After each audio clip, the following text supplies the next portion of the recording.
Louisiane, 1945. Le train ralentit presque jusqu'à l'arrêt sous un ciel chargé d'humidité, l'air assez épais pour en percevoir le goût. À travers les lattes du wagon à bestiaux, des femmes allemandes pressaient leur visage contre le bois, regardant la plateforme approcher. On leur avait dit à quoi s'attendre. Sauvagerie, humiliation, chaîne. Ce qu'elles virent à la place les figea. Des soldats noirs en uniforme américain se tenaient en parfaite formation, fusils reposés, visages impassibles sous le soleil brutal. Pendant un instant, personne ne respira. Tout ce qu'elles avaient appris, tout ce en quoi elles croyaient sur la race, sur l'Amérique, sur la guerre elle-même, allait s'effondrer. Le voyage avait commencé 3 semaines plus tôt, un matin gris dans le nord de la France. Greater Hoffman se tenait parmi 200 femmes dans un camp de détention improvisé près de Cherbourg, son brassard de la Croix-Rouge encore visible sous des couches de poussière de la route. Elle avait 32 ans, une infirmière qui avait soigné des soldats de la Wehrmacht dans des hôpitaux de campagne, de la Pologne à la Normandie. Autour d'elle, des enseignants, des ouvrières d'usine, des opératrices téléphoniques, même une violoniste de Hambourg, toutes capturées alors que l'avance alliée balayait le territoire occupé. Elle s'attendait à une exécution. La propagande avait été claire. Les Américains ne faisaient preuve d'aucune pitié, surtout envers les femmes ayant servi le Reich. Elles reçurent plutôt des examens médicaux, de la poudre anti-puce et des robes en coton gris estampillées des lettres PW en peinture noire. Ces lettres ressemblaient à des marques. La traversée en bateau fut pire que la peur. Le mal de mer, l'obscurité, le roulis constant des vagues sous les ponts en acier. Les femmes priaient à voix basse, serrant des photographies d'enfants qu'elles ne reverraient peut-être jamais. Greta tenait un journal, le cachant dans sa manche, écrivant à la lumière de la lune à travers les hublots. 12 mars 1945. On nous dit que nous allons en Amérique. Je ne peux imaginer ce que l'Amérique va nous faire. La chaleur de la Louisiane les frappa comme un mur quand les portes du navire s'ouvrirent à la Nouvelle-Orléans. Pas la chaleur sèche de l'été en Allemagne, mais quelque chose de mouillé et vivant, pressant contre la peau, remplissant les poumons d'une lourdeur. Les palmiers se balançaient sous un ciel d'un bleu impossible. Les femmes descendirent des passerelles, clignant des yeux sous une lumière semblant venir de partout à la fois. Des soldats noirs étaient alignés sur le quai. Ce fut le premier choc. En Allemagne nazie, les Noirs n'existaient que dans les films de propagande, caricatures de sauvagerie, preuve de la dégénérescence américaine, preuve que la démocratie menait au chaos racial. Les femmes avaient vu des documentaires affirmant que des soldats noirs violaient et massacraient partout en France. Un poster de propagande que Greta se rappelait montrait un gorille en uniforme américain avec cette légende. C'est ceux-là qui vous libèrent. Mais ces hommes restaient immobiles, professionnels. Leurs uniformes étaient repassés malgré la chaleur, les armes tenues négligemment, sans aucune menace dans leur posture. Un soldat, à la peau aussi sombre que des feuilles de tabac, aida une femme allemande âgée qui trébucha sur la passerelle. Sa main était douce. Greta regarda cela et sentit quelque chose se fissurer dans sa compréhension du monde. Les camions de transport étaient ouverts sur les côtés, permettant à l'air de circuler alors qu'ils avançaient vers le nord, à travers un pays différent de tout ce que les femmes avaient vu. Une platitude sans fin, interrompue seulement par des arbres étranges, drapés de mousse grise, suspendus comme des rideaux spectrales. De l'eau partout, marécages, bayous, rivières couleur rouille. Un paysage à la fois beau et dangereux, vivant de sons qu'elle ne pouvait identifier. « Où nous emmène-t-il » murmura Lisa Müller en allemand. Elle avait 19 ans, opératrice téléphonique de Munich, encore assez jeune pour croire à un possible secours. Personne ne répondit. Les soldats noirs qui conduisaient les camions ne leur parlaient pas, mais leur silence n'était pas cruel. Ils conduisaient simplement, passant parfois des cantines d'eau quand la chaleur devenait insupportable. Un soldat, remarquant qu'une femme allait s'évanouir, arrêta le convoi à l'ombre jusqu'à ce qu'elle récupère. Ces petits gestes troublaient plus les prisonnières que la cruauté ne l'aurait fait. Le camp émergeait des pins comme un rêve fiévreux. Des rangées de baraques en bois blanc s'étendaient sur un terrain défriché, entouré de clôtures de fil de fer qui semblaient presque décoratives comparées au béton et à l'acier des camps allemands. Des tours de garde étaient espacées, mais les gardes à l'intérieur lisaient des journaux, fumaient, avaient l'air ennuyés. Le commandant du camp était un capitaine noir nommé Robert Hayes. Ce fait seul aurait été impossible à expliquer à quiconque en Allemagne. Un homme noir commandant des prisonnières blanches, exerçant une autorité absolue sur leur vie. Il se tenait sur les marches du quartier général du camp à l'arrivée des camions, son uniforme impeccable, son visage impassible. « Vous serez traité conformément à la Convention de Genève », déclara-t-il par un traducteur. Sa voix était ferme, formelle. « Vous travaillerez, vous serez payé, vous serez nourri, vous ne serez pas blessé. Respectez les règles et vous trouverez la vie ici tolérable. » Les femmes allemandes restèrent en formation, sous un soleil battant, essayant d'assimiler ces mots. Payé, nourri, pas blessé. Cela devait être une ruse, une tromperie américaine élaborée avant que le vrai traitement ne commence. Le capitaine Hayes les renvoya vers leur baraque. Les bâtiments étaient simples mais propres. Des couchettes en bois, des matelas fins, des casiers pour des effets personnels qu'elles n'avaient pas. Des moustiquaires aux fenêtres pour empêcher les insectes. Des ventilateurs faisaient circuler l'air, bien que la chaleur restât oppressante. Dans un coin de chaque baraque, une radio diffusait de la musique américaine, du jazz big band, des voix chantant en anglais à propos du clair de lune et de la romance. « C'est ainsi qu'il vous brise », murmura une femme plus âgée nommée Fra Kessler. « Avec du confort, de la gentillesse, puis vient la punition. » Mais la punition ne vint jamais. Le matin arriva tôt. L'appel à l'inspection eut lieu dans la cour du camp. La brume flottait encore parmi les arbres, le monde était gris et doux avant que la chaleur n'arrive. Les gardes noirs comptèrent les femmes avec une précision méthodique, puis les dirigèrent vers la salle à manger. C'est là qu'eut lieu le deuxième grand choc. La salle à manger était un long bâtiment en bois avec des fenêtres protégées par des moustiquaires et des rangées de tables. Les femmes entrèrent en s'attendant à de la soupe claire, du pain rassis, les rations de famine qui définissaient l'Europe en guerre. Au lieu de cela, elles trouvèrent des plateaux chargés d'œufs brouillés, de bacon, de toast, de beurre, de café avec de la vraie crème. Greta regarda son assiette comme si elle allait disparaître. Autour d'elle, les femmes restaient figées, effrayées de toucher la nourriture. Une femme se mit à pleurer en silence, des larmes venant couper des sillons dans la poussière de son visage. Un soldat noir servant dans la file remarqua leur hésitation. Il ne parlait pas allemand, mais son geste était universel.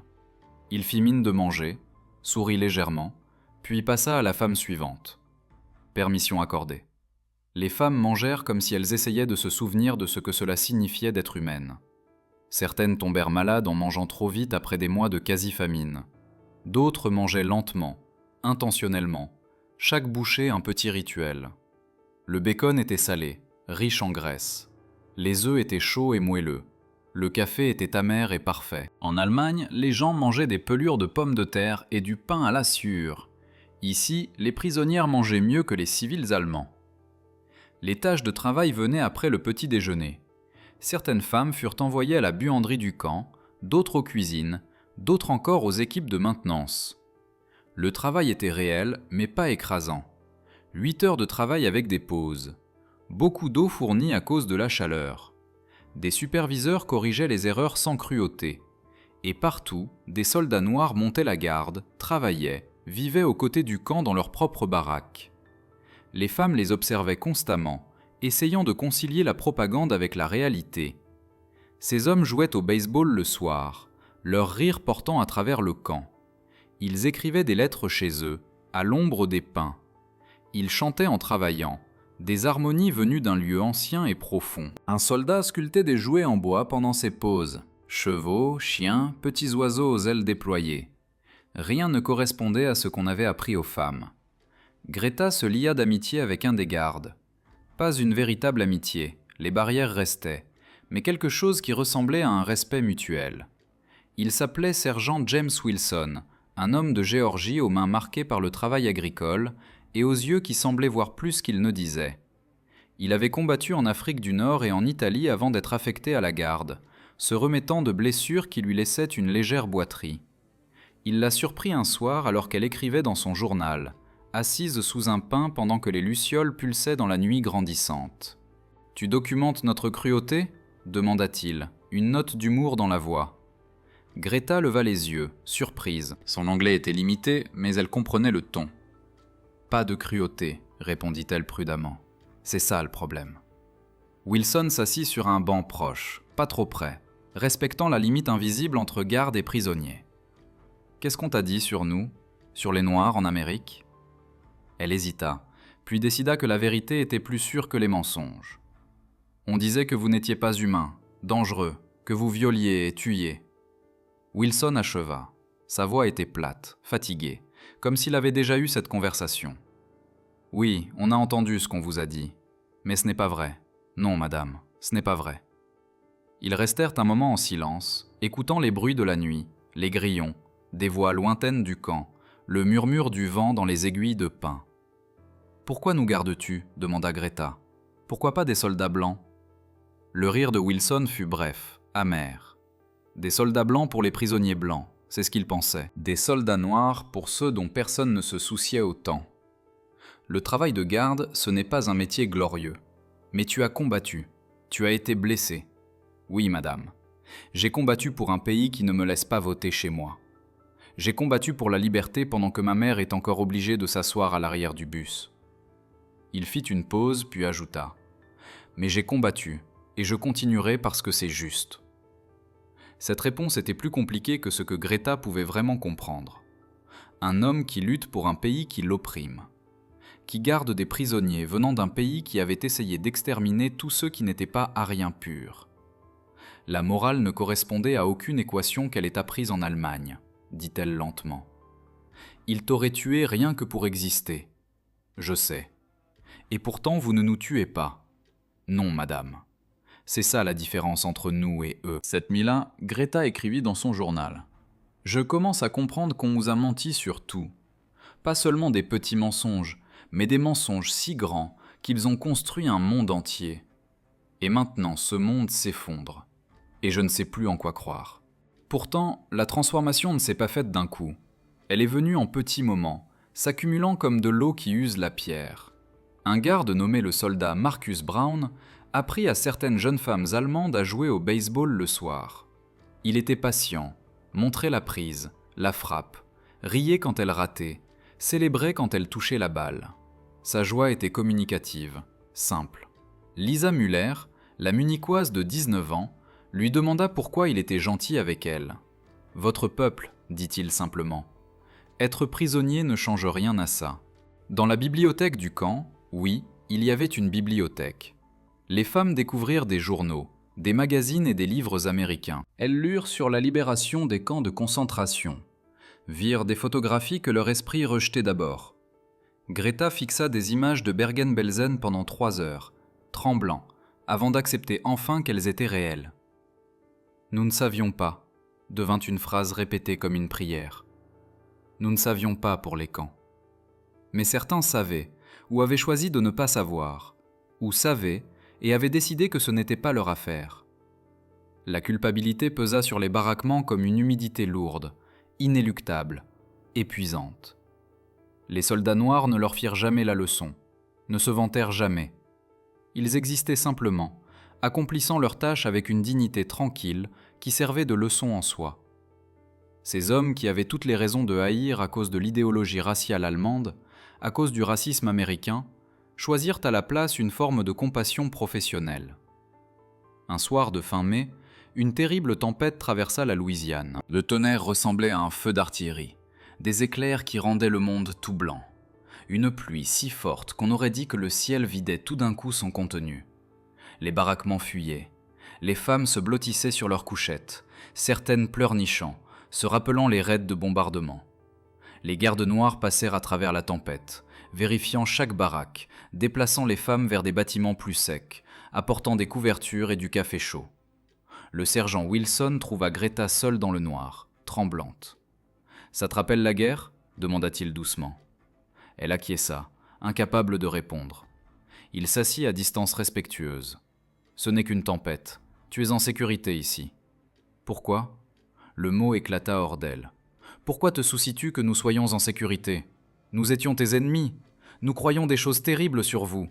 Pourquoi ne nous laisses-tu pas simplement souffrir ?» Wilson resta silencieux longtemps, la pluie frappant le toit, le monde dehors perdu dans l'obscurité et l'eau.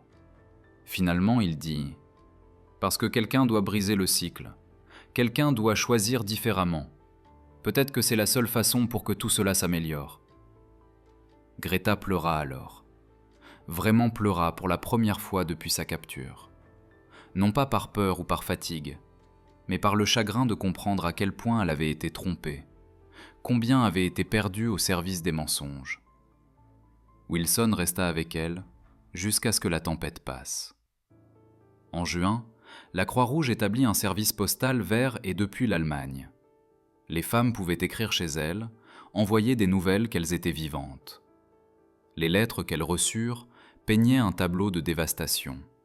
Des villes détruites, des familles dispersées, la faim généralisée, une économie effondrée, et des réfugiés, des millions de réfugiés fuyant vers l'ouest, fuyant l'avancée soviétique. Les récits de ce qui se passait dans la zone d'occupation soviétique faisaient paraître la chaleur de la Louisiane comme une miséricorde. La lettre de la sœur de Greta à Hambourg décrivait manger de l'herbe pour survivre, se prostituer aux soldats britanniques pour une boîte de haricots, voir des enfants mourir de dysenterie dans les rues. La lettre finissait par « Tu as de la chance d'être en Amérique. Au moins, les Américains sont humains. » Cela créa une étrange inversion psychologique. Les femmes du camp Concordia mangeaient 3 repas par jour, dormaient en lit, recevaient des soins médicaux. Elles étaient plus en sécurité et en meilleure santé que leurs familles en Allemagne. Être prisonnier de guerre en Amérique valait mieux qu'être libre en Allemagne. La culpabilité de cette prise de conscience était presque insupportable. Certaines femmes, comme Fraller, s'accrochaient à l'ancienne idéologie, insistant que tout cela était temporaire, que l'Allemagne renaîtrait, que les Juifs méritaient ce qui leur était arrivé. Mais sa voix s'éteignait chaque semaine, noyée par l'épreuve, par la réalité, par le simple fait que le monde auquel elle croyait était devenu cendre. La plupart des femmes traversèrent une autre transformation. Elles commencèrent à poser des questions, à apprendre, à remettre en cause tout ce qu'elles avaient appris. Le camp avait un journal en langue allemande, créé par des prisonniers d'autres camps, avec des articles discutant de la dénazification, de la démocratie, de la reconstruction. Les femmes lisaient ces journaux avec obsession, débattant tard dans la nuit de ce que devait devenir l'Allemagne. Et toujours, les gardes noirs étaient présents, contradiction vivante de l'idéologie nazie. Preuve que la propagande était un poison. En juillet, quelque chose d'exceptionnel se produisit. Un groupe de soldats noirs dans le camp forma un groupe de jazz.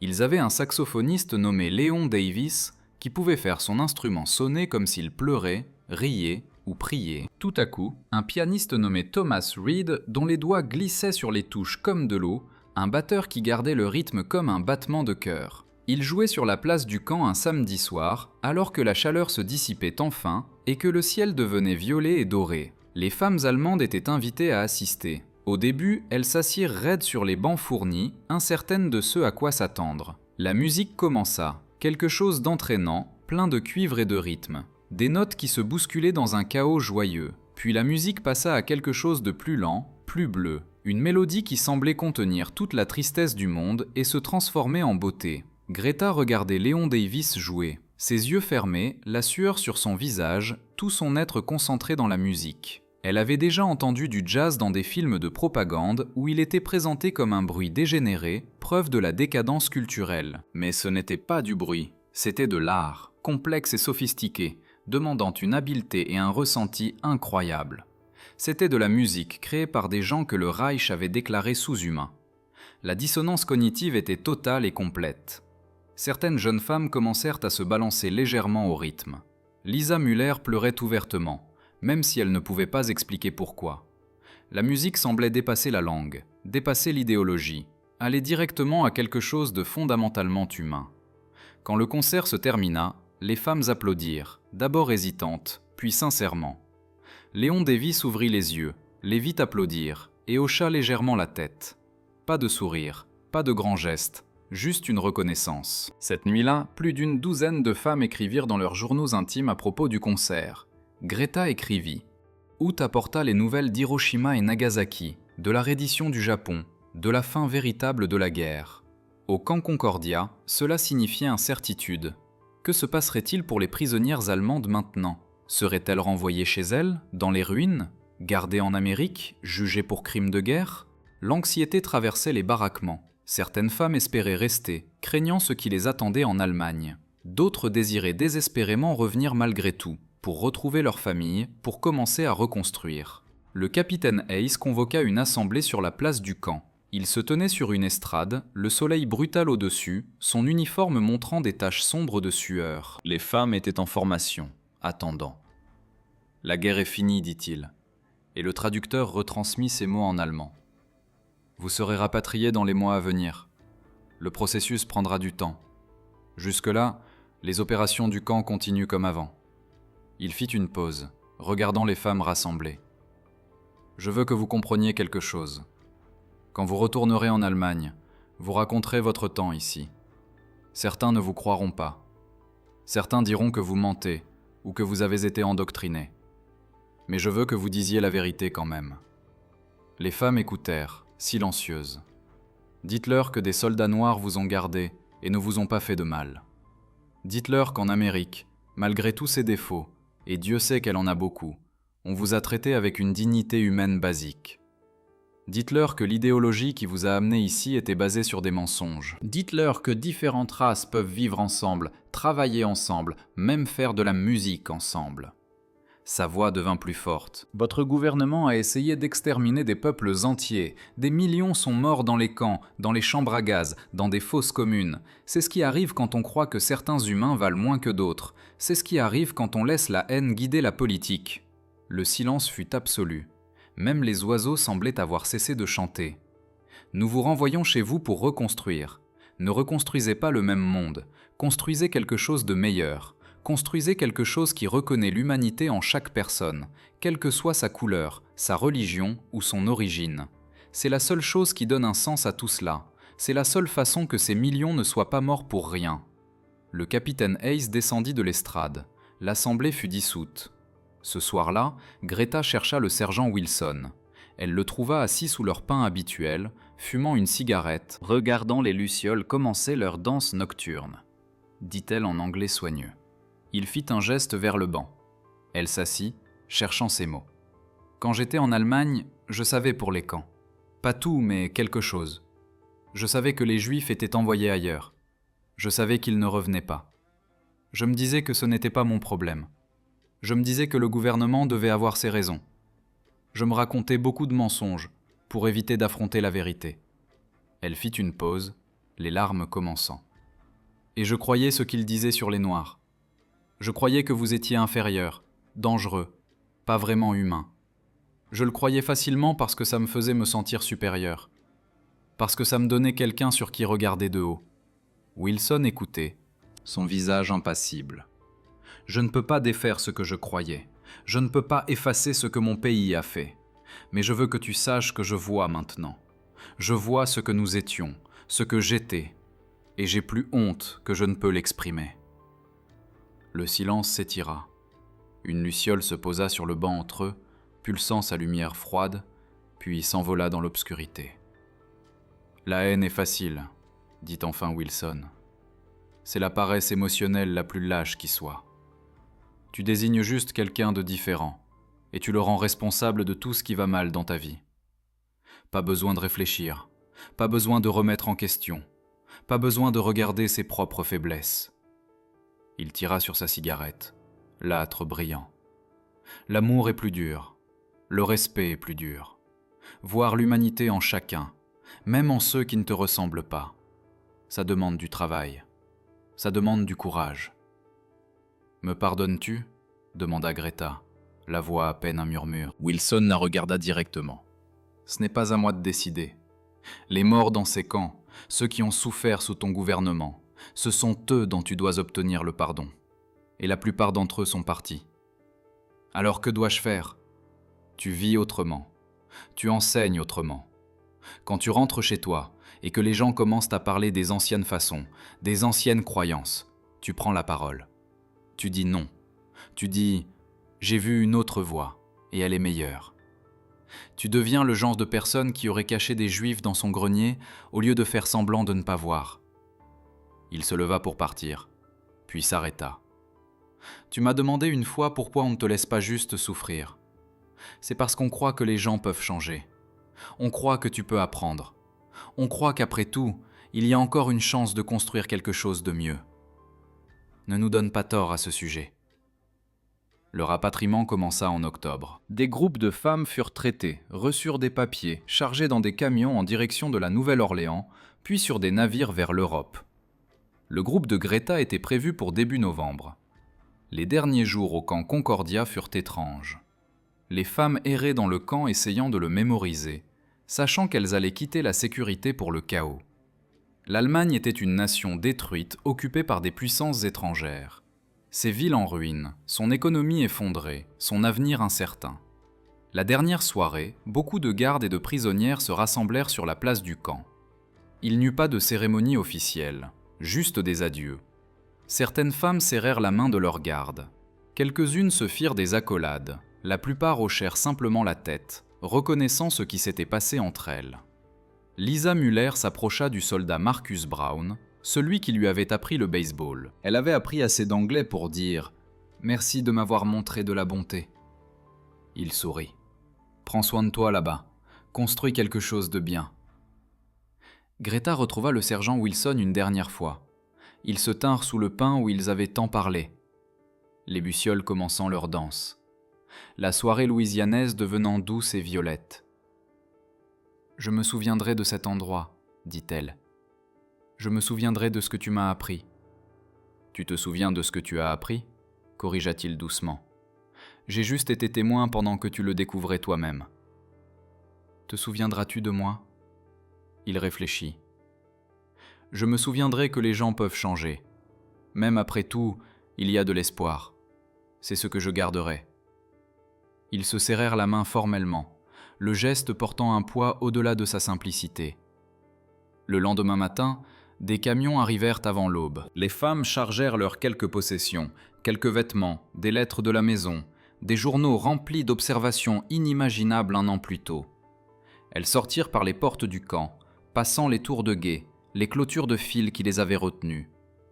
Le capitaine Hayes se tenait aux portes, saluant leur passage, un petit geste, mais un respect significatif, offert même aux ennemis vaincus.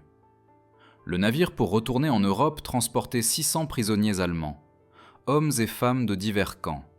Pendant la traversée, ils racontèrent des histoires, comparèrent leurs expériences, essayèrent de se préparer à ce qui les attendait. Certains hommes avaient été dans des camps où la brutalité était courante, où les gardes étaient cruels, où les conditions étaient dures. Ils étaient amers, inchangés, prêts à ressusciter l'ancienne idéologie dès que possible. Mais les femmes du camp Concordia racontèrent des histoires différentes. Des histoires de soldats noirs qui les avaient traités avec dignité. Des histoires d'être nourris, logés, respectés. Des histoires apprenant que tout ce qu'elles avaient été enseignées était un mensonge. Certains hommes ne les crurent pas, les traitèrent de traîtres, de lavés de cerveau, de faibles. Mais d'autres écoutèrent, pensifs, peut-être commençant leur propre remise en question. Greta se tenait à la rambarde du navire alors que la côte française apparaissait, grise et froide sous le ciel de novembre. À ses côtés, Lisa Müller frissonnait dans son manteau léger. « As-tu peur ?» demanda Lisa. « Oui, mais pas de ce dont j'avais peur avant. »« Que veux-tu dire ?» Greta regardait la côte se rapprocher. « Avant, j'avais peur de la punition, de la souffrance, de la mort. Maintenant, j'ai peur de ne pas être assez forte pour vivre autrement. Que je rentre chez moi et que les vieilles habitudes soient plus faciles, et que j'y retombe. »« Alors on cède ?» dit Lisa. « On se souvient ensemble. On se rappelle ce qu'on a appris. » Le navire accosta à Cherbourg, le même port où leur voyage avait commencé, mais elles étaient maintenant des femmes différentes. Elles avaient traversé un océan, vécu parmi des gens qu'on leur avait appris à craindre et haïr, et appris que l'humanité pouvait survivre même à la pire idéologie. Dans les années qui suivirent la guerre, Greta Hoffmann devint enseignante à Hambourg. Elle enseignait l'histoire, mais pas la version aseptisée. Elle enseignait les camps, les crimes de guerre, ce qui arrive quand la haine devient politique. Et elle raconta à ses élèves la Louisiane, les soldats noirs qui gardaient les prisonniers allemands avec dignité, l'apprentissage que la race ne voulait rien dire par rapport au caractère. Certains parents se plaignirent, certains la traitèrent de traîtresse, mais d'autres écoutèrent. Et peu à peu, la génération suivante commença à apprendre des leçons différentes de celles de ses parents. Lisa Müller épousa un soldat américain rencontré pendant l'occupation, et s'installa en Géorgie. Elle vivait à 3 rues de la famille du sergent James Wilson. Leurs enfants jouaient ensemble. Quand d'anciens voisins en Allemagne écrivaient pour demander comment elle pouvait vivre parmi des Noirs, elle répondait « Parce qu'ils sont juste des gens. Parce que tout ce qu'on nous avait appris était un mensonge. Parce qu'il n'y a pas de race supérieure. Il n'y a que la race humaine. » Le capitaine Robert Hayes continua de servir dans l'armée, combattant en Corée, prenant finalement sa retraite en tant que colonel. Il ne parla jamais publiquement de son temps à commander les camps P. Mais il garda des lettres de certaines femmes allemandes, des lettres de remerciement, des lettres décrivant leur nouvelle vie, des lettres prouvant que les gens pouvaient changer. Le sergent Wilson retourna en Géorgie, devint professeur d'école, puis directeur, puis militant des droits civiques dans les années 1960. Quand on lui demandait ce qui lui donnait foi dans la capacité des cœurs à changer, dans la défaite du racisme, il racontait l'histoire des femmes allemandes dans un camp de Louisiane qui apprirent à voir au-delà de la propagande, à voir l'humanité. Ce qui se passa au camp Concordia et dans des lieux similaires ne fut pas largement connu pendant des décennies.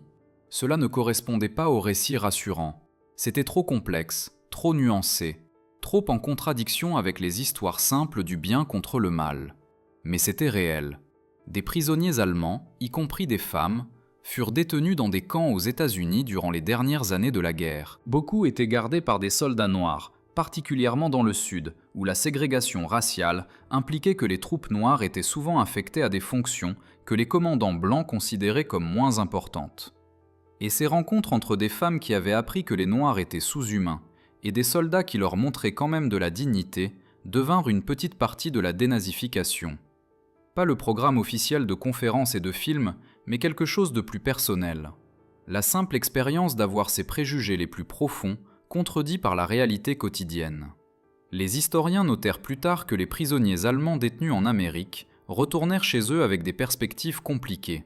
Ils avaient vu un pays à la fois raciste, Jim Crow sévissait pleinement, et plus équitable que l'Allemagne nazie. Ils avaient vécu la contradiction de soldats noirs servant une nation qui les opprimait, mais choisissant quand même l'honneur plutôt que la vengeance. Ces expériences ne firent pas d'eux des antiracistes du jour au lendemain, mais elles semèrent des graines de doute sur l'idéologie tatale. Elles démontrèrent que la propagande pouvait être vaincue par le contact humain direct. Elles montrèrent que même les ennemis pouvaient être traités avec une décence basique, et que ce traitement pouvait transformer la compréhension. Le camp où Greta Hoffmann passa 9 mois n'existe plus. Les baraquements furent démolis. Le terrain redevint agricole.